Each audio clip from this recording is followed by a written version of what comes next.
London के इलाके old बैरी में कत्ल की जाने वाली 10 साला सारा शरीफ की सुतेली मां और चचा ने केस की समाअत के दौरान अपने दिफा में गवाही देने से इनकार कर दिया।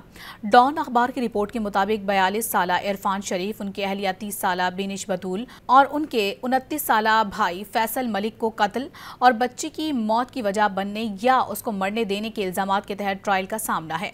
मुल्जिमान की जानिब से गवाही न देने का फैसला ऐसे वक्त में सामने आया है कि जबकि मुकदमा अहम मोड़ पर पहुंच गया है और जज ने मुद्दया अलीहान को उनके कानूनी वकील के जरिए याद दहानी करवाई है कि अदालत उनकी खामोशी से मनफी नताइज निकाल सकती है।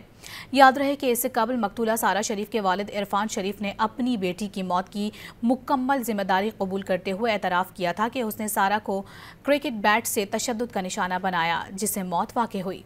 इरफान शरीफ ने अपने वहशियाना सलूक की तफसील बताते हुए एतराफ़ किया था कि उसने सारा को क्रिकेट बैट और स्टील के पाइप से पीटा, जिसके नतीजे में 8 अगस्त 2023 को उसकी मौत वाक़ई हो गई थी। मुल्जिम ने एतराफ़ किया था कि उसने कई हफ्तों तक सारा को शदीद तशद्दुद का निशाना बनाया था और हाँ, वो मेरी वजह से मर गई। अदालत में पेश की जाने वाली मेडिकल रिपोर्ट में चौंका देने वाले इंकशाफात सामने आए, जिसमें बताया गया है कि 10 साला सारा शरीफ के जिस्म पर 70 से ज़ायद जख्म पाए गए थे। पैथोलॉजिस्ट डॉक्टर नेथानेल कैरी ने बताया है कि बच्ची के जिस्म पर गहरे जख्म, जलने, रगड़ और खराशों के अलावा इंसानी काटने के निशानात भी पाए गए थे, जबकि उसे गर्म पानी और स्त्री से भी जलाया गया था।